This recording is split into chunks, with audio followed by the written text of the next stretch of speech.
Hello বন্ধুরা, আমরা চলে এসেছি নতুন আরেকটা ভিডিও নিয়ে। আমি সিদ্ধার্থ। তো বন্ধুরা, আপনারা কেমন আছেন? আশা করছি আপনারা খুব খুব খুব ভালো আছেন। আমি রিনি, আর আপনারা দেখছেন ইন্ডিয়ান কাপল রিয়াকশন প্রো। আর আজকে যে ভিডিওটা দেখবো, ভিডিওটা মৌলানা মোজাম্মেল হক সাহেবের, এবং ভিডিওটার টপিক সেটা হচ্ছে শ্রীকৃষ্ণ সম্পর্কে অবাক করা কিছু তথ্য, যা শুনলে হতবাক হব আমরাও। তো দেখা যাক কি তথ্য উনি দিচ্ছেন শ্রীকৃষ্ণ সম্পর্কে এবং ভারত সম্পর্কে।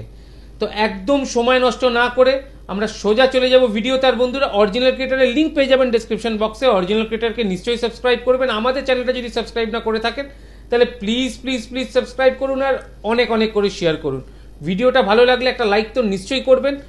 ভালো লাগুক খারাপ লাগুক, যে কোনো মতামত কমেন্ট বক্সে নিশ্চয়ই জানাবেন। তো আর একদম সময় নষ্ট না করে আমরা সোজা চলে যাব ভিডিওতে। হ্যাঁ, তো শেষ অবধি আপনারা ভিডিওটা দেখবেন। So let's start. Okay. Audio Jungle.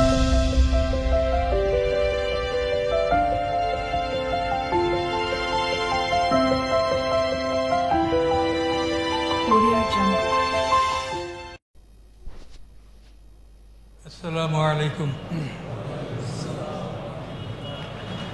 সম্মানিত সুধীমণ্ডলী, আমরা সূরা হুদের 36 নম্বর আয়াত থেকে এখন আলোচনা শুরু করব ইনশাআল্লাহ। আউযু বিল্লাহি মিনাশ শাইতানির রাজীম। বিসমিল্লাহির রহমানির রহিম। ওয়া উহিয়া ইলা নূহিন আন্নাহু লা ইউমিনা মিন কওমিকা ইল্লা মান ক্বাদ আমানা ফালা তাবতাইস বিমা কানু ইয়াফআলুন। আল্লাহ রাব্বুল আলামিন বলেন, আমি নূহ আলাইহিস সালামের কাছে ওহী করলাম, তাকে আমি জানিয়ে দিলাম যে নিশ্চয়ই তোমার জাতির থেকে আর কেউ ঈমান আনবে না তারা ব্যতীত যারা ইতিপূর্বে ঈমান এনেছে। অতএব ফালা তাবতাইস বিমা কানু ইয়াফআলুন, তারা যা করছে তাদের কর্মের উপরে আপনি নিরাশ হবেন না, দুঃখ করবেন না। নূহ আলাইহিস সালামকে আল্লাহ তাআলা জানায় দিলেন।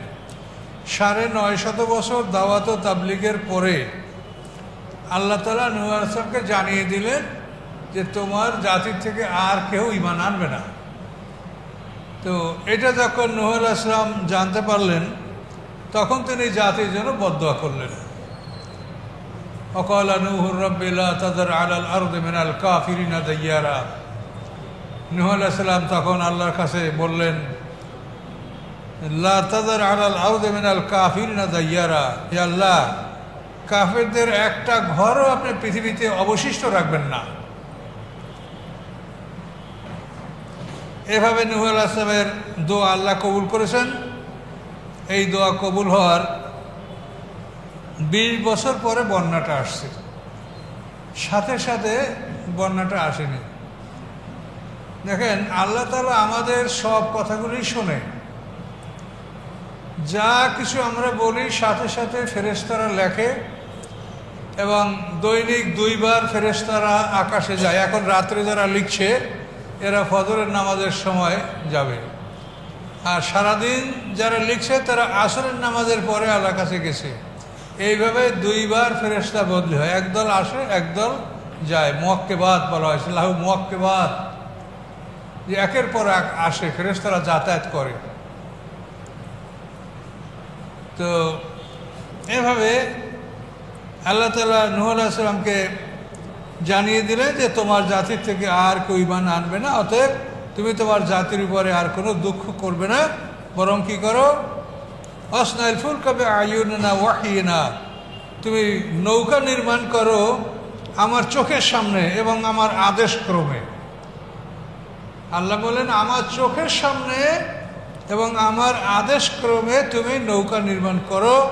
ওয়ালা তুখাতিবনি ফিল্লাযিনা যালামু, এবং জালেমদের ব্যাপারে তুমি আমাকে কিছু বলবে না, তাদের পক্ষে তুমি আমাকে কোনো সুপারিশ তাদের জন্য আমার কাছে তুমি করবে না। ইন্নাহুম মুগরাকুন, নিশ্চয়ই তারা সব ডুবে ধ্বংস হবে। এটা নূহ আলাইহিস সালামকে আল্লাহ তাআলা জানিয়ে দিলেন। তো নূহ আলাইহিস সালামের দোয়া কবুল হওয়ার 20 বছর পরে বন্যাটা এসেছিল। ইব্রাহিম আলাইহিস সালাম, ইসমাঈল আলাইহিস সালাম কাবাঘর নির্মাণ করার পরে যে রুকনে ইয়ামানিতে যে চুম্বন করা বা সালাম করা, যে আপনারা তওয়াফ করছেন তখন এই যে রুকনে ইয়ামানের এইখানে এই টেবিলটা দেখেন, এইটা রুকনে ইয়ামানি, এইটা রুকনে আসওয়াদ, এইটা বাবে কাবা মুলতাজাম, আর এইটা হলো রুকনে ইরাকি, আর একটা রুকনে শামি। এই 4টে রোকন কাবা ঘরের 4টে খুঁটা। তো কাবাঘর নির্মাণ সমাপ্ত হওয়ার পরে ইব্রাহিম আলাইহিস সালাম এবং ইসমাঈল আলাইহিস সালাম এই রুকনে ইয়ামানির কাছে দাঁড়িয়ে আল্লাহর কাছে দোয়া করেছেন যে আল্লাহ, আমাদের এই পরিশ্রম আপনি কবুল করুন এবং আমার এই সন্তানের বংশতে আপনি একজন নবী পাঠান। এই দোয়া ইব্রাহিম আলাইহিস সালাম করেছেন এবং তার এই দোয়া কবুল হয়েছে। কবুল হওয়ার পরে ইব্রাহিম আলাইহিস সালামের 3500 বছর পরে মক্কা নগরীতে ইসমাঈল আলাইহিস সালামের বংশ থেকে আমাদের নবী মুহাম্মদ রাসূলুল্লাহ সাল্লাল্লাহু আলাইহি ওয়াসাল্লাম জন্মগ্রহণ করেছেন। কিন্তু দোয়া করেছেন ইব্রাহিম আলাইহিস সালাম, সেই সময় সে আল্লাহ দোয়া কবুল করে রেখেছেন, কিন্তু ফলাফলটা আসে 3500 বছর পর। এইভাবে এই নূহ আলাইহিস সালামের দোয়া কবুল হওয়ার 20 বছর পরে বন্যাটা অনুষ্ঠিত হয়েছে। এই 20 বছরের মধ্যে নূহ আলাইহিস সালামকে আল্লাহ বলে একটা শাল গাছ লাগাও। সেই গাছটা খুব প্রচণ্ড বড় একটা গাছ হয়েছে, একটা গাছের তক্তায় সম্পূর্ণ নৌকাটা নির্মাণ করা হয়েছে এবং সেই নৌকাটা আল্লাহর হুকুমে আল্লাহ বলে দিয়েছেন যেভাবে সেইভাবে নৌকাটা তৈরি করা হয়েছে। নৌকাটার বক্ষস্থল, যেটা গলই বলি আমরা, এটা ছিল জুজুয়ের তাইরে, পাখির বক্ষস্থলের মতো। কবুতর, ঘুঘু, এদের সিনাটা যেরকম, নূহ আলাইহিস সালামের নৌকার সিনাটা ওরকম ছিল। আর এখন দেখেন পৃথিবীতে সব জাহাজগুলিকে তো ওই রকমই করা হয়, নিচে এরকম পাখির বক্ষের মতো প্রচণ্ড ভারী একটা লোহা, এটা প্রত্যেকটা জাহাজের সামনে থাকে, যে কোনো বরফ বা শিলা এতে আঘাত লাগলে জাহাজটা ফেটে না যায়, ওই আঘাতটা ওই লোহা ওটাকে চিক দিবে, এই জন্য এটা কিন্তু করা হয়। এটা নূহ আলাইহিস সালামের জাহাজের একটা নমুনা। অনেক কথা আছে তাফসিরে, আমরা অতগুলো কথা বলতে চাই না। তাফসিরে আছে যে নূহ আলাইহিস সালামের নৌকার যে চৌকাঠ, দুই সাইডে যেটা থাকে শক্ত কাঠ, স্বাভাবিক তক্তার ওপরে দুই সাইডে কিন্তু দুইটা চৌকাঠ থাকে, 4টে। তো এই চৌকাঠ দুইটায় মাথাটা মানে আইন অক্ষর, আরবি ভাষার আইন, এই আইন অক্ষর দিয়া তারপর ওই চৌকাঠটা লম্বালম্বিভাবে নৌকায় থাকে, দুদিকেই কিন্তু থাকে। এটা এখন তো কাঠের নৌকার অভাব, আগে আমরা ছোটোবেলায় দেখছি এরকম ধান কেনা ব্যবসায়ীদের বড় বড় নৌকা, ওই যে ওটাকে আমার দেশে বলে ডালি, নৌকার চৌকাঠ, ওইগুলো আইন অক্ষর লেখা। তো আইন অক্ষর সম্বন্ধে তাফসিরকাররা বলেছেন যে এই 4টে আইন অক্ষর, এটা হলো 4 জন খলিফার নামের প্রথম অক্ষর। আবু বকর সিদ্দিক রাদিয়াল্লাহু তাআলা আনহু, আবু বকর মানে বকরের বাবা, কিন্তু তার নাম হলো আতিক, আতিক আইন যারা লিখতে হয়। তারপরে ওমর ফারুক 2য় খলিফা, তার নামের প্রথম অক্ষর আইন ওমর। আলী রাদিয়াল্লাহু 3য় খলিফা, তার নামের প্রথমে আইন অক্ষর আলী। আর ওসমান লেখতে তার নামের প্রথম অক্ষর আইন, ওসমান। তো 4 জন খলিফার নামের প্রথম অক্ষর হলো আইন। তো ওই 4 খলিফার নাম অনুসারে ওই 4টে আইন অক্ষর দিয়ে নৌকাটার ডালি তৈরি করা হয়েছিল এবং সেই নমুনায় আমরা দেখছি আমার দেশে যারা নৌকা গড়ে, প্রাচীন নৌকা গড়া, তারা কিন্তু ওই আকৃতিতে ওই ডালি বা চৌকাঠ এটা করে। তো তাফসিরে অনেক কথা বলা আছে যে এই নৌকার প্রত্যেকটা তক্তে এক একজন পয়গম্বরের নাম লেখা ছিল। আল্লাহই ভালো জানেন, হতে পারে, এগুলো সরাসরি কোরআনের কথা না, তাফসিরে এসব কথাগুলো আসছে। তো এইভাবে নূহ আলাইহিস সালাম 3 হাত লম্বা, 30 হাত উঁচা, 50 হাত চওড়া নৌকাটা আল্লাহর হুকুমে তিনি নির্মাণ করেছেন। নৌকাটা ছিল 3 তলা, নিচতলায় থাকতো, তলায় ছিল পশুরা, যে পশুরা পানিতে বাঁচতে পারে না যারা, তাদের এক এক জোড়া নৌকায় তোলা হয়েছিল। মাঝখানে ছিল মানুষ, আর উপরে ছিল পাখিরা। এই 3 তলা নৌকা 6 মাস পর্যন্ত এই নৌকাটা পানিতে ভাসতে ছিল। এরপরে ইরাকের জুদি অঞ্চলে, ওয়াস্তাওয়াত আলাল জুদি যেটা কোরআনে বলা আছে, এখানে নৌকাটা থেমেছিল। 6 মাস বন্যার পরে ওখানে নৌকাটা থেমেছিল। তো এখানে তাফসিরে আরো অনেক কথা আছে, যেমন আদম আলাইহিস সালামকে দাফন করা হয়েছিল আবু কুবাইস পাহাড়ে। আবু কুবাইস পাহাড়টা হলো কাবাগর থেকে সোজা একেবারে পূর্ব দিকে যে পাহাড়টা আপনারা দেখতে পাচ্ছেন, ওইটা কিন্তু আবু কুবাইস পাহাড়। আবু কুবাইস হলো একটা মানুষের নাম। তো ওই লোকটা ওই পাহাড়ের সর্বপ্রথম বসবাস করছে, এই জন্যই পাহাড়টার নাম করা হয়েছে আবু কুবাইস পাহাড়। ওই আবু কুবাইস পাহাড়ের মাগারাতুল কুনুজ নামে জায়গায় আদম আলাইহিস সালামকে দাফন করা হয়েছিল।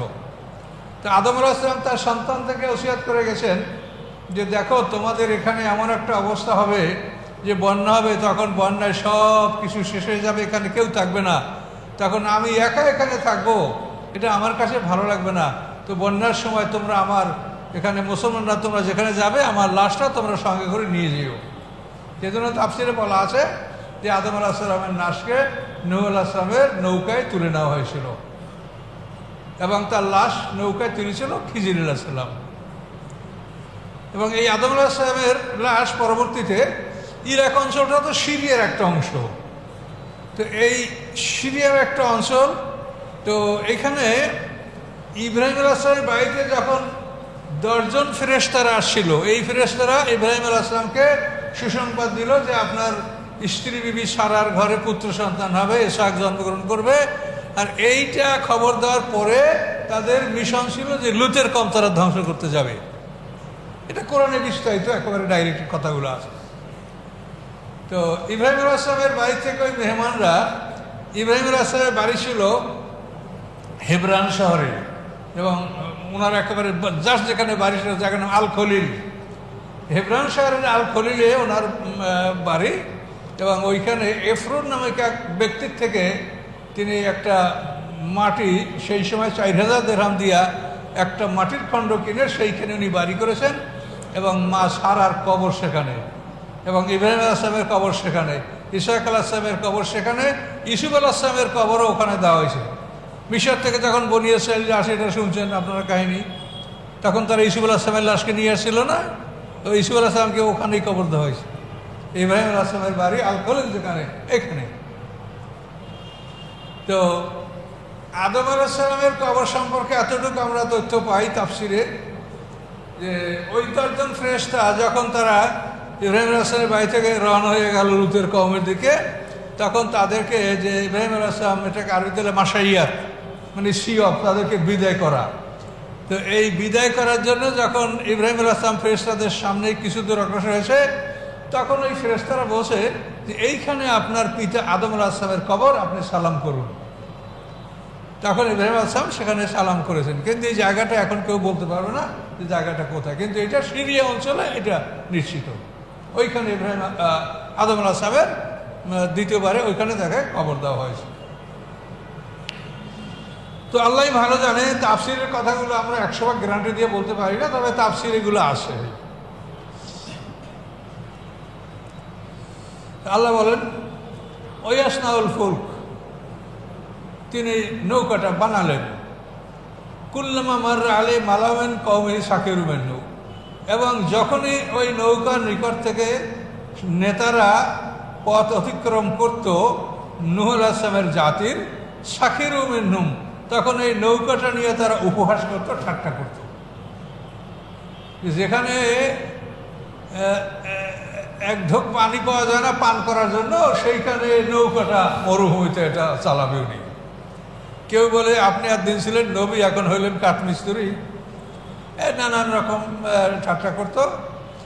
এবং ঠাট্টার একটা আরও খারাপ ইতিহাস আছে, সেগুলি দুর্বল সূত্রের, না বলাই ভালো, আর বললে আপনাদের ভালো লাগবে।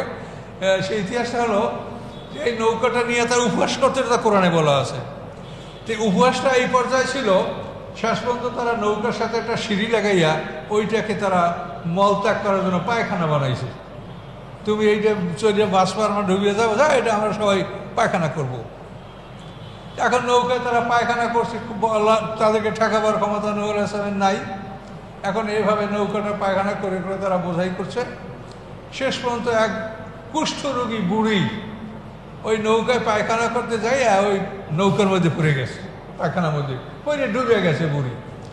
ডুবে যেয়ে যখন ওই বুড়ি নৌকা থেকে কোনো রকম উঠছে, ওঠার পরে তার কুষ্ঠরোগ ভালো হয়ে গেছে।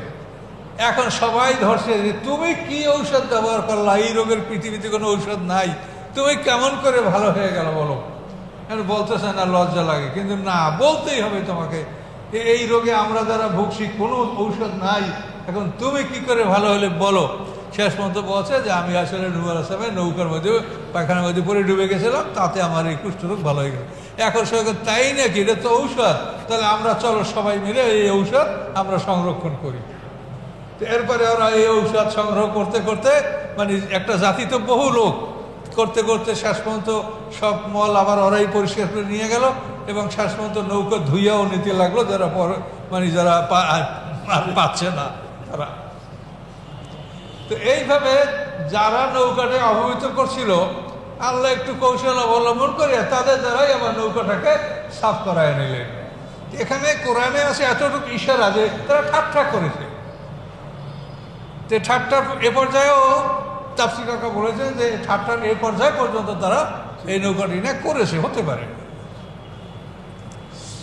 আল্লাহ বলেন, কয়লা পয়গম্বর বললেন, এন তাসখারু মিন্না, যদি তোমরা আমাদের সাথে উপহাস করো, ফাইন্না নাসখারু মিনকুম কামা তাসখারুন, আমরা উপহাস করব তোমাদেরকে যেভাবে তোমরা আমাদেরকে উপহাস করছো।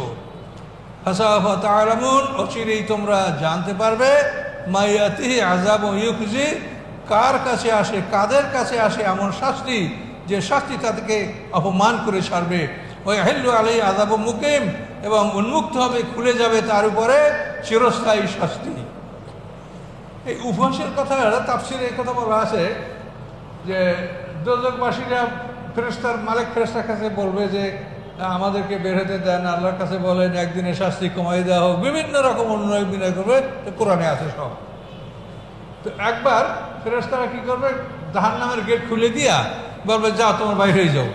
তো ওরা দৌড় দিয়ে যখন গেটের কাছে আসবে তখন ঘাট করে দরজাটা আটকে যাবে, আর কেউ বাইরে হতে পারবে না। তো এই দৃশ্য দেখে মুসলমানরা হাসবে। তো এই আয়াতে তাফসীরে এটা লেখা আছে যে তোমরা আমাদেরকে উপহাস করছো, আমরাও সেদিন তোমাদেরকে নিয়ে উপহাস করবো, যে তোমরা দোজখ থেকে পালাবার চেষ্টা করবে, দরজা খুলে আবার হঠাৎ করে দরজা বন্ধ করে দেওয়া হবে, তোমরা কেউ পালাতে পারবে না।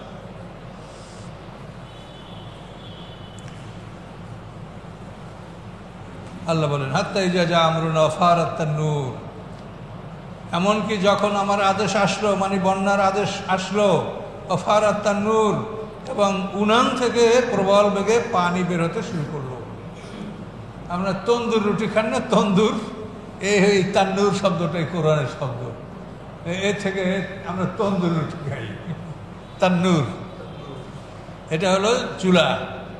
তো এই চুলার থেকে প্রবল বেগে, মানে ইংরেজিতে শব্দটা লেখা আছে গাশ আউট, মানে প্রবল বেগে পানিটা বের হয়েছে এখান থেকে। তো এই চুলা সম্পর্কে বলা আছে যে মা হাওয়া একটা পাথরের চুলা ব্যবহার করতেন, সেই চুলাটা এদের কাছে ছিল, এবং সেই চুলার থেকেই সর্বপ্রথম পানিটা প্রবল বের হতে শুরু করেছে। এবং আল্লাহ বলে দিলেন যে তুমি বুঝতে পারবে যে এখন এই বন্যার সূচনা হয়েছে। আল্লাহ বলেন কুল নাহমেল, আল্লাহ বলেন কুল্লাহ, আমি বললাম ইহমেল, মানে তুলো, ফিহা ওই নৌকায়, মিন কুল্লে জাওজাইনে, সকল জোড়া হতে দুটা, সকল জোড়া, প্রাণী তো জোড়া জোড়া, সকল জোড়া হতে দুটো, একটা না একটা পুরুষ, এটা তোমরা তোলো। ও আহলাকা, এবং তোমার পরিবার পরিজনকেও তোলো, কিন্তু ইল্লামান সাবাকা আলাইহিল কওল, তাকে তোমরা তুলতে পারবে না যার উপরে ইতিপূর্বে আল্লাহর বাণী চূড়ান্ত হয়েছে যে সে ধ্বংস হবে, তাকে তুলতে পারবে। নূহ আলাইহিস স্ত্রী আর তার ছেলে কেনান, এই দুইটা লোক তার পরিবারভুক্ত, পরিবার মধ্যে তারা নৌকায় উঠতে পারে নাই। অমান আমান, এবং যারা ঈমান এনেছে তাদেরকে তোলো, তোমার পরিবার আর যারা ঈমান এনেছে তাদেরকে তোলো। অমা আমানা মাহু ইল্লা কালিল, তার সাথে কেউ সামান্য সংখ্যক ছাড়া কেউ ঈমান আনেনি। 80টা পরিবার মাত্র ঈমান এনেছিল, আর অন্যরা ঈমান আনেনি। দেখেন আমাদের যে উম্মতে মুহাম্মদীর বয়স কম, এটা কিন্তু আল্লাহর রহমত। এই বয়স কম হওয়ার কারণে আমরা 50 পার হয়ে যাওয়ার পরেই সবাই মৃত্যুর কথা ভাবতে থাকি। যে আমার সংকেত এসে গেছে, সিগন্যাল এসে গেছে, দাড়ি পাকছে, চুল পেকেছে, এই দাঁত পড়েছে, এই ব্যথা শুরু হয়েছে, আমাদের একটা সিগন্যাল আসলে আমরা মৃত্যুর জন্য ভাবি এবং মৃত্যুর কথা, এই জন্য আমাদের ইমানটা আস্তে আস্তে একটু মজবুত হতে থাকে। আর যারা শত শত বছর বাঁচে তাদেরও মৌত কবে আর কবর কবে এগুলো মনেই আসে না। কি হয়েছে এত সকালে? 200-500 বছর পার হোক, নূহ আলাইহিস সালাম তো 950 বছর তাবলীগই করেছেন, কোরআনে যেটা বলা আছে। এই জন্য আমাদের যে বয়স কম, এটা কিন্তু আল্লাহর একটা রহমত। আর এই বয়স কম বলে আমাদের জন্য কিন্তু আল্লাহ তাআলা মানে একটা স্পেশাল কন্ডোনেশন, একটা স্পেশাল আমাদের জন্য অনুদান দিয়েছেন, সেটা হলো কদরের রাত। ইন্না আনজালনাহু ফি লাইলাতুল কদর। এটা আল্লাহর একটা বিশেষ অনুদান যে আমি তোমাদেরকে অল্প হায়াত দিয়েছি, কাজে এই জন্য আমি তোমাদেরকে প্রতি বছরে একটা রাত দান করছি, কদরের রাত। সেই রাতটা হলো খায়রুম মিন আলফি শাহর, 1000 মাসের চেয়ে উত্তম। 83 বছর 4 মাস ইবাদত করলে যে সব পাওয়া যায়, তার চেয়ে তো উত্তম সব তুমি পাবে ওই একটা রাত্রে ইবাদত করলে। এবং এই রাতের জন্য আপনি চিন্তা করবেন না যে এটা আমরা কখন, আপনি যেখানে বসবাস করেন ওইখানের চাঁদ দেখে আপনার যেটা কদর হয় ওইটাই আপনার কদর। যেখানে বাস করেন এইখানে সূর্য দেখলে এই সূর্য দেখে আপনি নামাজ পড়বেন, সূর্য ধরলে জোহর পড়বেন, সূর্যের সাথে সাথে আপনি সব আমলগুলি করবেন। আল্লাহ তাআলা আমলটাকে এভাবে রেখেছে যে সার্বক্ষণিকভাবে আল্লাহর ইবাদত পৃথিবীতে চলতে থাকবে। আলাউদ্দিন ওয়াসেবা, এর অর্থ হলো যে আনুগত্য সার্বক্ষণিক, কখনোই তার আনুগত্য থেকে বিরতি থাকবে না কেউ। এই জন্য সারা পৃথিবীতে আপনি যখনই নজর করবেন তখনই দেখবেন যে আল্লাহর উদ্দেশ্যে মানুষ সেজদায় পড়ে আছে। আপনি এখন ঘুমাবেন, আর আমেরিকার লোকেরা তারা জেগে আছে, তারা কাজকর্ম করবে, আল্লাহর ইবাদত করবে। আবার আমরা কাজ করবো তখন ওরা ঘুমাবে। কাজে সার্বক্ষণিকভাবে আল্লাহর ইবাদতটা চলতে থাকবে। এই জন্য কোনো ইবাদত একসঙ্গে হবে না, কোনো ইবাদত একসঙ্গে হবে না। আপনি যখন জোহর করেন তখন কি সৌদি আরব জোহর হবে? তখন তো তাদের দুপুরই হয়নি। কাজে এই ইবাদতটা কিন্তু আপনার সূর্যের সাথে আপনার সালাত, চাঁদের সাথে আপনার রোজা, হজ, কোরবানি, এগুলো আপনার এইভাবে করবেন। কারো যেন ধোকায় না পড়ে যে আমরা সবাই একসাথে করব। একসাথে করতে আল্লাহ বলে নাই, আল্লাহ বলছে সার্বক্ষণিক আমার ইবাদত চলতে থাকবে।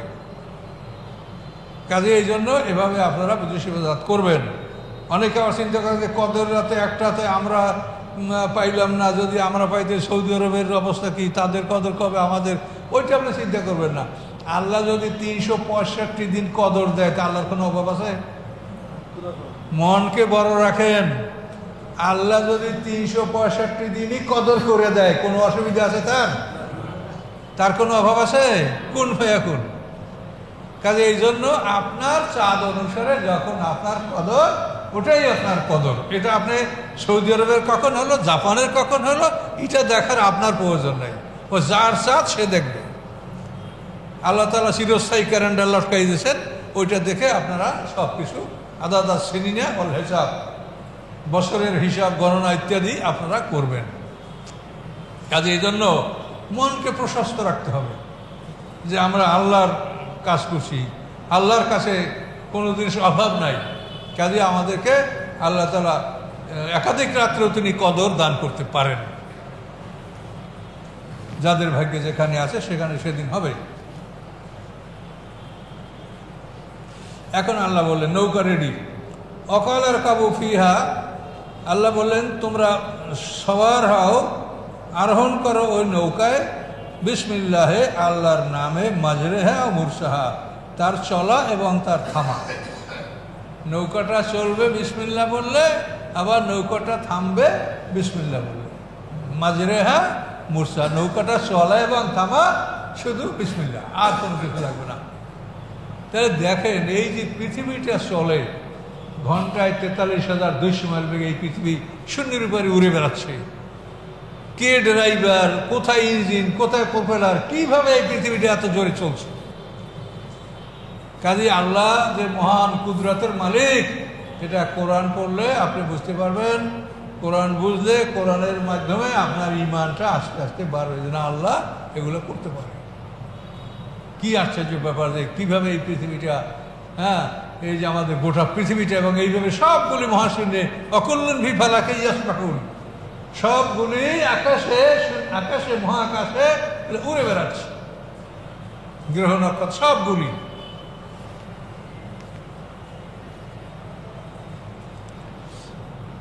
ইন্না রাব্বি লাগাফুরুর রহিম, নিশ্চয়ই আমার রব অবশ্যই ক্ষমাশীল দয়াময়।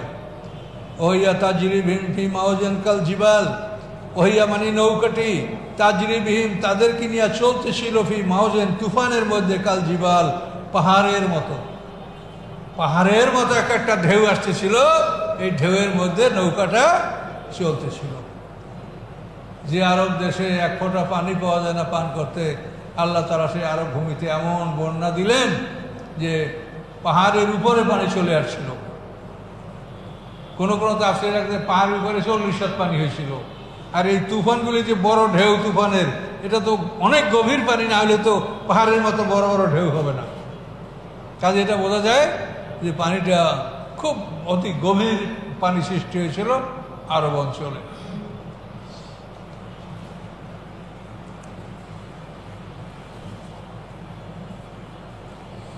এভাবে যখন নৌকাটা গভীর পানিতে ভাসতে শুরু করলো, নাদা নূহ ইবনাহু, তখন নূহ আলাইহিস সালাম তার ছেলেকে ডাক দিল। ছেলে না হলো কেনান। নূহ আলাইহিস সালামের 4 পুত্র ছিল, সাম, হাম, ইয়াফেস, কেনান।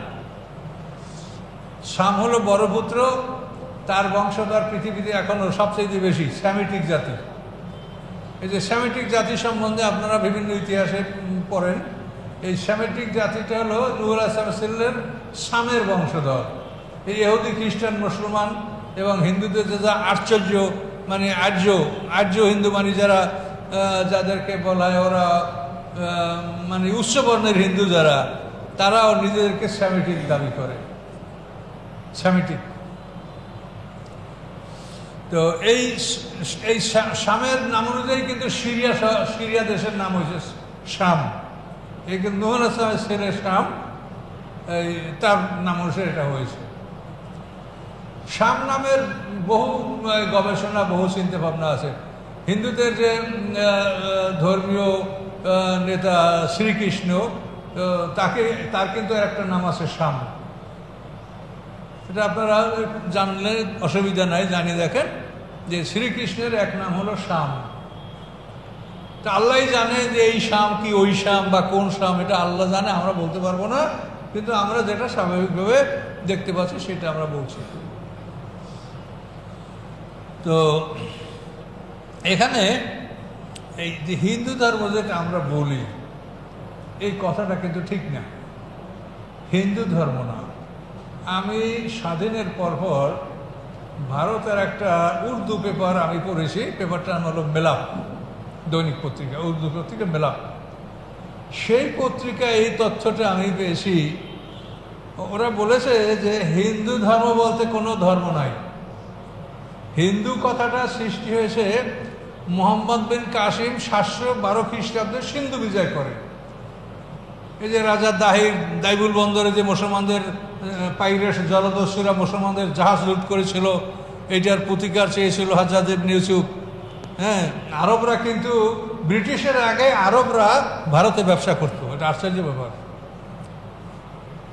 ব্রিটিশের আগে, এই যে ব্রিটিশের যে আপনারা পর্তুগিজ, ব্রিটিশ, এদের আগে ভারতে ব্যবসা করতো আরবরা। আরবরা অত্যন্ত উন্নত জাতি ছিল। আরবদের জাহাজ লুট করেছিল জলদস্যুরা রাজা দাহিরকে। তখন হাজ্জাজ ইবনে ইউসুফ বলছিল ক্ষতিপূরণ দাও। সে বলছে যে এই পাইরেটস জলদস্যু আমার অধীনে না, আমি কি করে এদের ক্ষতিপূরণ দেব। তখন কিন্তু মানে হাজ্জাজ ইবনে ইউসুফ তার জামাতা এবং সেনাপতি মোহাম্মদ বিন কাসিমকে 712 খ্রিস্টাব্দে সিন্ধুর উপরে আক্রমণ করতে বলে এবং মোহাম্মদ বিন কাসিম সিন্ধু বিজয় করেন। এই সিন্ধু বিজয় করার পরে মুসলমানরা এই অঞ্চলের লোকদেরকে বলতো সিন্ধি। এই সিন্ধি বলতে বলতে কিছুদিন পরে হয়ে গেছে হিন্দি। এই হিন্দির থেকে হয়ে গেছে ইন্ডিয়া। হিন্দিয়া শব্দটা ছিল হিন্দিয়া, এই হিন্দিয়া থেকে ইন্ডিয়া হয়ে গেছে। এটা কিন্তু শব্দের এরকম রূপান্তর হয়। তাহলে এখন সিন্ধু আর এটা 712 খ্রিস্টাব্দের ইতিহাস। এর আগেই দেশের নাম কি ছিল? মগধ রাজ্য বা অন্য কোনো রাজ্য, অন্য কোনো নাম ছিল এই ভারতের, এই ভারতের নাম ইন্ডিয়া এটা ছিল না। কাজে এই জন্য এই হিন্দি বা হিন্দিয়া এর থেকে হিন্দু ধর্ম এটা ঠিক না। হিন্দু ধর্ম এসে যে বহু প্রাচীন ধর্ম, তাদের ধর্ম হলো সনাতন ধর্ম। তো এগুলো চিন্তা করলে অনেক কথা আপনি চিন্তা করতে পারেন। আল্লাহ কোরআন পাকে বলছেন যে আমি কোনো জাতিকে আমার রসুল না পাঠাইয়া আমি তাদেরকে শাস্তি দিব না, এটা কোরআন শরীফে পরিষ্কার বলা আছে। তো এখন ভারতবর্ষ একটা উপমহাদেশ, এত বড় দেশে যে আল্লাহ কোনো নবী না পাঠাইয়া তাদেরকে সব দোজখে দিবেন তো নাও হতে পারে। হতে পারে যে অঞ্চলেও আল্লাহ তাআলা নবী রসুল পাঠিয়েছিলেন, কিন্তু সকল নবী রসুলদের ইতিহাস তো আমাদের কাছে নাই। কাজে এগুলি সম্ভাবনা আছে, এগুলি সম্পর্কে আপনি 100% ইয়াকিনও করতে পারবেন না আর অস্বীকারও করতে পারবেন না, ধারণা রাখবেন যেটা হতে পারে। তো যাই হোক, ওইখান থেকে আমি আমার কথাটা মনে আছে, ইন্ডিয়ান পত্রিকা মেলাপ, ওখানে এই কথাটা বলা আছে যে আসলে হিন্দু বা হিন্দুস্তান এটা ওই শুধু সিন্ধু প্রদেশ থেকে এই নামটা ছড়াইছে। এর থেকে সিন্ধু নদী, ওই যে সিন্ধু নদী মানে পাকিস্তানের সর্বশ্রেষ্ঠ নদী, এই নদীটা হলো সিন্ধু নদী। যেমন আমাদের বাংলাদেশের পদ্মা যমুনা মেঘনা বড় নদী, ওদের হলো সিন্ধু নদী। এই সিন্ধু নদী এই সিন্ধু প্রদেশের কারণে নদীর নাম সিন্ধু নদী। এই নদীটা একেবারে মানে ভারতের ওই শেষ প্রান্তে, পাকিস্তানের শেষ প্রান্তে কারাক্রম হাইওয়ে পর্যন্ত এই নদীটা বিস্তৃত। এবং এই নদীরই শাখা হলো এই যে পাঞ্জাব। পাঞ্জাব শব্দের অর্থ কি? পাঞ্জাব শব্দের অর্থ পাঞ্জে আব, 5টা পানি, শতদ্রু, বিপাশা, ইরাবাগা, চন্দ্রাবতী, বিতস্তা, এই 5টা নদী। পাঞ্জে আব, পাঁচ মানে 5 আর আব মানে পানি, 5টা পানি। এই 5টা নদীর নাম অনুসারে ওই অঞ্চলের নাম হলো পাঞ্জাব বা পাঞ্জাব। এখন পাঞ্জাব আর বলে না, পাঞ্জাব। এখন এই পাঞ্জাব ওদের অর্ধেক আর এদের অর্ধেক। পাকিস্তানের অর্ধেকে আবার শিখদের ওদের যে গুরুদুয়ারা, এটা আবার পাকিস্তানের নানকানা ডিস্ট্রিক্টে পড়েছে। শিখদের ওদের যে তীর্থস্থান, এটা পাকিস্তানের ভাগে পড়েছে। তো যাই হোক, এগুলো ভৌগোলিক এবং ঐতিহাসিক ব্যাপার, এগুলো আপনারা জানলে ভালো, না জানলেও কোনো আপত্তি নেই। তো নূহ আলাইহিস সালামের 4 পুত্র, তাই না? তাহলে সাম, হাম, ইয়াফেস, কেনান। তো সামের বংশধর হলো সেমিটিক জাতি, আর হামের বংশধর হলো পৃথিবীর কালো মানুষ, নাইজেরিয়া, নিগ্রো এরা। আমাদের বাংলাদেশে কোনো কালো মানুষ নাই, বাংলাদেশের মানুষ শ্যামলা, নায়ের ফর্সা, কিন্তু ওই কালো মানুষ হলো ওই সমস্ত দেশে, আফ্রিকায়। এই কালো মানুষের ইতিহাস সম্বন্ধে তাফসিরে পাওয়া যায় যে নূহ আলাইহিস সালাম বলছিলেন যে নৌকাতে তোমরা কেউ স্ত্রী সহবাস করবে না, কিন্তু নূহ আলাইহিস সালামের ছেলে হাম এই কথাটা রক্ষা করতে পারে নাই, ফলে তার বংশ কালো হয়ে গেছে। এই কালো মানুষ হলো হামের বংশধর, সাম, হাম। এরপরে 3 নম্বর ছেলে হলো ইয়াফেস। এই ইয়াফেসের বংশধর হলো ইয়াজুজ মাজুজ, ইংলিশে বলা হয় গগ ম্যাগগ। এই ইয়াজুজ মাজুজ এরা হলো নূহ আলাইহিস সালামের ছেলে ইয়াফেসের বংশধর। আর কেনান ডুবে মারা গেছে, যার কথা আপনি এক্ষুনি এখানে পাচ্ছেন। এই কেনান, এর কোনো বংশধর নাই। এই ইয়াজুজ মাজুজ তারাও কিন্তু মানুষ, কিন্তু তারা অশান্তি সৃষ্টিকারী, বিশৃঙ্খলাকারী। ইস্কান্দার জুলকারনাইন, এই ইস্কান্দার জুলকারনাইন তাদেরকে 2টা পাহাড়ের মধ্যে লোহার পাত দিয়ে তার উপরে তামা ঢালাই করে দিয়ে একটা বিশাল প্রাচীর করে তাদেরকে আটকে রেখেছেন। প্রাচীরটা 3 মাইল লম্বা, 2টা পাহাড়ের মধ্যে 3 মাইল লম্বা, 200 হাত উঁচা, 50 হাত চওড়া। প্রাচীরটা 200 হাত উঁচা, 50 হাত চওড়া, 3 মাইল লম্বা। এই প্রাচীর জুলকারনাইন সারা পৃথিবী যিনি বাদশাহ ছিলেন, যাকে বলা হয় ইস্কান্দার রুমি, যাকে বলা হয়। ওরা তো ওই আলেকজান্ডার বলে, আলেকজান্ডার মানে আলেস্কান্দার, ওটা ওরা বিকৃতি করে আলেকজান্ডার বলে। তো এই লোকের, যেটা কোরআনে স্পষ্ট বলা আছে, এই প্রাচীরের কথা বলা আছে, ওনার নামও সেখানে বলা আছে, এবং এটা যে লোহা এবং তামা দ্বারা তৈরি, এ কথাও কোরআনে বলা আছে। তো যাই হোক, আমরা নূহ আলাইহিস সালামের এই 4 পুত্র সম্পর্কে জানলাম। এখন পৃথিবীর যত লোক এই 3 ছেলের বংশধারী, সাম, হাম, ইয়াফেস। আর আদম আলাইহিস সালাম থেকে যদি ধরেন, তো আদম আলাইহিস সালামের 120 জোড়া সন্তান ছিল। তার মধ্যে এখন পৃথিবীতে যে আমরা মানুষ, এই সব মানুষগুলো হলো আদম আলাইহিস সালামের পুত্র শীস আলাইহিস সালামের বংশধর। অন্য কোনো ছেলেদের কোনো বংশধর পৃথিবীতে নাই। শীষ আলাইসাল্লাম, আদম আলাইসাল্লাম পুত্র শীষ, মানে হাবিলকে হত্যা করার পরে মা হাওয়ার পেটে যে পুত্র সন্তান জন্মগ্রহণ করেছে তার নাম হলো শীষ। কাবিল হাবিলকে খুন করেছে, ঘটনা কোরআনে আছে 6 পারায়, এখান থেকে। তো যাই হোক, কোরআনে সারা দুনিয়ার ইতিহাস সরানো ছিটানো আছে।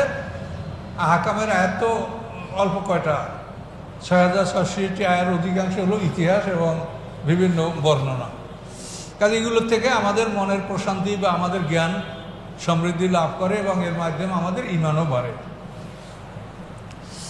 তো এখন আল্লাহ বলেন ওয়া তাজিবিহিম, এবং ওই নৌকাটা চলতেছিল বিহিম তাদেরকে নিয়ে, ফি মাউজেন তুফানের মধ্যে, কাল জিবাল পাহাড়ের মতো। ও নাদা নূহ ইবনাহু, ডাক দিলেন নূহ আলাইহিস সালাম তার ছেলেকে, এই ছেলের নাম হলো কেনান। ওয়াকানে ফি মাআজেল, এবং সে ছিল একটা কেনারায়, একটা পার্শ্ববর্তী অঞ্চলে। নূহ আলাইহিস সালাম ডাক দিয়া বুনাইয়া, হে আমার ছেলে, এর কাব মানা, আমাদের সাথে তুমি আরোহণ করো, সওয়ার হও। ওয়ালা তাকুম মাল কাফিরিন, কাফেরদের সাথে তুমি থেকো না। কলা, কেনান বলল, সাবি ইলা জাবাল, অচিরি আমি পাহাড়ের কাছে আশ্রয় নেব, আমি পাহাড়ে উঠে যাব। বন্যা কত দূর বন্যা হবে আর? ইয়াসিমুনি মিনাল মা, পানি হতে সে আমাকে রক্ষা করবে, পাহাড় আমাকে রক্ষা করবে। কলা, পয়গম্বর বললাম, আসিম আল ইয়াউমা, আজকে নাই কোনো রক্ষাকারী, মেন আমরিল্লাহ, আল্লাহর আদেশ হতে, ইল্লা মাহরেম, সে ব্যতীত যার প্রতি আল্লাহ রহম করে। আল্লাহ যাকে রহম করে সে ব্যতীত কেউ নাই যে আল্লাহর এই বিপদ থেকে তা কেউকে আশ্রয় দিবে। আসেম মানে আশ্রয়দাতা, কোনো আশ্রয়দাতা নাই আল্লাহর এই আদেশ হতে। এই কথা বলতে বলতে হালা বাইনহুমাল মাওজ, হালা মানে অন্তরায় সৃষ্টি হয়ে গেল, বাইনহুমা দুজনার মধ্যে, পিতা পুত্রের মধ্যে অন্তরায় সৃষ্টি হলো কিসের দ্বারা? মাওজ, একটা তুফান। এমন একটা তুফান আসলো যে আর পিতা পুত্র একে অপরকে দেখতে পেল না, অন্তরায় হয়ে সৃষ্টি হয়ে গেল। ফাঁকা নামেনাল মুখ রাখেন, এবং তার সন্তানটা কি হলো? ডুবন্তদের অন্তর্ভুক্ত হয়ে গেল, ডুবে গেল। এইভাবে 6 মাস পর্যন্ত নৌকাটা ভাসতেছিল। তারপরে যখন এই বন্যার সমাপ্তি ঘটবে তখন আল্লাহ কি করলেন? কিলা, বলা হলো, ইয়া আর দুবলাই, হে মাটি তুমি দুবলাই, তুমি গিলে ফেলো, অর্থাৎ পানিটাকে তুমি গিলে ফেলো, হজম করো, চুষে নাও। মা আকে তোমার পানি, ওয়া সামাও আকলি, হে আকাশ তুমি বন্ধ করো, তুমি যে প্রবল বৃষ্টি বর্ষাতে ছিলে এই বৃষ্টি বর্ষণ বন্ধ করো। ও গিজাল মা, এভাবে পানি শুকিয়ে গেল। ও কুজিয়াল আমরো, এবং আল্লাহর কাজের সমাপ্তি ঘটলো। অস্তাবতাল জুদি, এবং নৌকাটা জুদি পাহাড়ের উপরে থামলো। ইরাকে অ্যারারুট পর্বতমালার উপরে একটা অংশ জুদি, এই জুদি অঞ্চলে নৌকাটা থামলো। এটা বহুকাল পৃথিবীতে ছিল, মানুষ নৌকার ধ্বংসাবশেষ দেখতে পেয়েছে। ওয়াকিলা, এবং বলা হলো, বোধ আল্লাহ কওমে জালিমিন, জালেম সম্প্রদায় হতে আল্লাহর রহমত অনেক দূরে অবস্থান করছে, আল্লাহর রহমত তাদের ধারে কাছে অবস্থান করছে না। ওয়ানাদা নূহুর রাব্বাহু, নূহ আলাইহিস সালাম তার রবকে ডাক দিলেন। ফাকালা, তিনি বললেন, রব্বে, হে আমার রব, ইন্নাবনি মিন আহলি, আমার সন্তান তো আমার পরিবারভুক্ত। ওয়াইন্না ওয়াদাকাল হাক্ক, এবং আপনার প্রতিশ্রুতি সত্য, আপনি বলছেন তোমার পরিবারকে আমি মুক্ত দিব, তা আমার ছেলেটা তো আমার পরিবারভুক্ত। ওয়ান্তা হাকামুল হাকিমিন, এবং আপনি সমস্ত বিচারকদের সর্বশ্রেষ্ঠ বিচারক। এভাবে নূহ আলাইহিস সালাম আল্লাহর কাছে বললেন। তখন আল্লাহ কি জবাব দিলেন? কলা, আল্লাহ বলেন, ইয়া নুহু, হে নুহু, ইন্নাহু লাইসা মিন আহলিক, তোমার ওই সন্তান তোমার পরিবারভুক্ত নয়। তুমি তাকে পরিবারভুক্ত দাবি করছো, কিন্তু সে তোমার পরিবারভুক্ত নয়। সন্তান যদি কাফের হয় তো সে পিতার পরিবারভুক্ত হয় না, পিতার ওয়ারিশ হবে না ইসলামী আইনে। কেন? ইন্নাহু আমালুন গায়রু সালেহ, তার আমলগুলি হলো সৎকর্মের বিপরীত। সৎকর্মের বিপরীত, আমলে সালেহ মানে ভালো কাজ, তার আমলটা হলো ভালো কাজের বিপরীত। ফালা তাসআলনি মা লাইসা লাকা বিহি ইলম, তুমি আমার কাছে এমন প্রশ্ন করো না যে ব্যাপারে তোমার জ্ঞান নাই, আল্লাহ নূহ আলাইহিস সালামকে বললেন। ইন্নী আইযুকা, আল্লাহ বলেন নিশ্চয়ই আমি তোমাকে উপদেশ দিচ্ছি, আন তাকুনা মিনাল জাহিলিন, যে তুমি যেন জাহেলদের অন্তর্ভুক্ত না হও, তুমি তোমার ছেলেকে নিজের পরিবারভুক্ত মনে করো না। কলা নূহ আলাইহিস সালাম বলেন রব্বে, হে আমার রব, ইন্নী আউযু বিকা, আমি আপনার আশ্রয় কামনা করছি, আন আসআলাকা, যে আমি আপনার কাছে চাবো, আপনার কাছে আমি প্রার্থনা করব, মা লাইসা লি বিইলম, এমন কিছু যে ব্যাপারে আমার জ্ঞান নাই, এমন কিছু আপনার কাছে আমি কামনা করব, এর থেকে আমি আপনার আশ্রয় কামনা করছি, আমি আমার ভুল স্বীকার করছি। আল্লাহ তাগফিরলি, যদি আপনি আমাকে ক্ষমা না করেন, ও তারহামনি, এবং আমার প্রতি যদি দয়া না করেন, আকুম মিনাল খাসিরিন, আমি ক্ষতিগ্রস্তের অন্তর্ভুক্ত হব। কিলা বলা হলো ইয়া নূহু সালামান মিন্না, হে নূহ, অবতরণ করো তুমি শান্তি সহকারে আমার পক্ষ থেকে, তুমি ওই অঞ্চলে শান্তি সহকারে আমার আদেশে তুমি সেখানে অবতরণ করো। বারাকাতিন আলাইকা, এবং তোমার উপরে আল্লাহর রহমত এবং বারাকাত, ওয়ালা উমামেন, এবং ওই জাতিগুলির উপরে বারাকাত, মিম্মাম মাআকা, যারা তোমার সাথে আছে তাদের প্রতিও আল্লাহর রহমত এবং বরকত।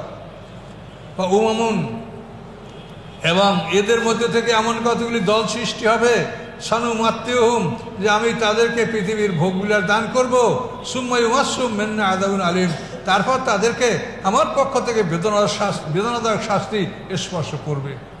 এই যারা নৌকা থেকে অবতরণ করবে, এদের মধ্যে একদল এরকম হবে যারা আমার শাস্তি ভোগ করবে। আল্লাহ বলেন তিলকা মিন আম্বায়াল গায়েব, এই সব বলার পরে এখন আল্লাহ, এইগুলি হলো গায়েবের খবর। নুহিহা ইলাইকা, এই খবরগুলি আপনার কাছে ওহির মাধ্যমে আপনাকে জানিয়ে দিয়েছি। মা কুনতা তা'লামুহা, আপনি এটা জানতেন না। আনতা ওয়ালা কাউমুকা, আপনিও জানতেন না, আপনার জাতিও জানতো না। কি জানতো? আরবরা জানতো যে এই নূহ আলাইহিস সালামের ঘটনা? তা আল্লাহ বলেন এগুলি আমি ওহির মাধ্যমে আপনাকে জানিয়ে দিয়েছি। কাজী কোরআন আল্লাহর ওহী, কাজী আপনিও জানতেন না, আপনার জাতি এটা জানতো না। মিন ক্বাবলে হাযা, এই ওহির পূর্বে, অর্থাৎ এই কোরআনের পূর্বে এটা আপনিও জানতেন না, আপনার জাতিও জানতো না। ফাসবির, ধৈর্য ধারণ করুন। ইন্নাল আকিবাতা লিল মুত্তাকিন, নিশ্চয়ই পরিণাম মুত্তাকিনদের জন্য, পরিণাম পরকাল এটা মুত্তাকিনদের জন্য, আপনি ধৈর্য ধারণ করুন। এভাবে আল্লাহ তাআলা এই কাহিনী বর্ণনা করার মাধ্যমে এটা প্রমাণ করলেন যে কোরআন আল্লাহর বাণী, মুহাম্মদ সাল্লাল্লাহু আলাইহি ওয়াসাল্লাম আল্লাহর রাসূল। এই কথাগুলো তোমরাও জানতো না, সেও জানতো না, কাজে আমার ওহীর মাধ্যমে এগুলি তোমরা জানতে পারছো। কাজে কোরআন আল্লাহর বাণী। আমানতু বিল্লাহ। এবং হুজুর, হুজুর এটা হলো যে 49 নম্বর আয়াত পৌঁছলে, 49, জি জি 49, জি। আগামী সপ্তাহে আমি অনুপস্থিত থাকবো পুরো সপ্তাহে। আমি বৃহস্পতিবার যাবো আমার বরিশাল অঞ্চলে, আবার পরের বৃহস্পতিবার আসবো। আগামী সপ্তাহে তাফসীর হবে না। দোয়া করবেন, আমি দীর্ঘ সফর, অনেকদিন পর মামলা আছে আমার, কেসের তারিখ আছে। আচ্ছা, আস্তাগফিরুল্লাহ আল্লাযী লা ইলাহা ইল্লা হুয়াল হাইয়ুল কাইয়্যুম ওয়া আতুবু ইলাইহি লা হাওলা ওয়া লা কুওয়াতা ইল্লা বিল্লাহিল আলিয়্যিল আযীম। আল্লাহুম্মা সাল্লি আলা মুহাম্মাদ ওয়া আলা আলি মুহাম্মাদ কামা সাল্লাইতা আলা ইব্রাহিম ওয়া আলা আলি ইব্রাহিম ইন্নাকা হামিদুম মাজিদ। আল্লাহুম্মা বারিক আলা মুহাম্মাদ ওয়া আলা আলি মুহাম্মাদ কামা বারাকতা আলা ইব্রাহিম ওয়া আলা আলি ইব্রাহিম ইন্নাকা হামিদুম মাজিদ। আল্লাহুম্মা আমিন। ربنا ظلمنا أنفسنا وإن لم تغفر لنا وترحمنا لنكونن من الخاسرين. ربنا لا تزغ قلوبنا بعد إذ هديتنا وهب لنا من لدنك رحمة إنك أنت الوهاب. ربنا عليك توكلنا وإليك أنبنا وإليك المصير.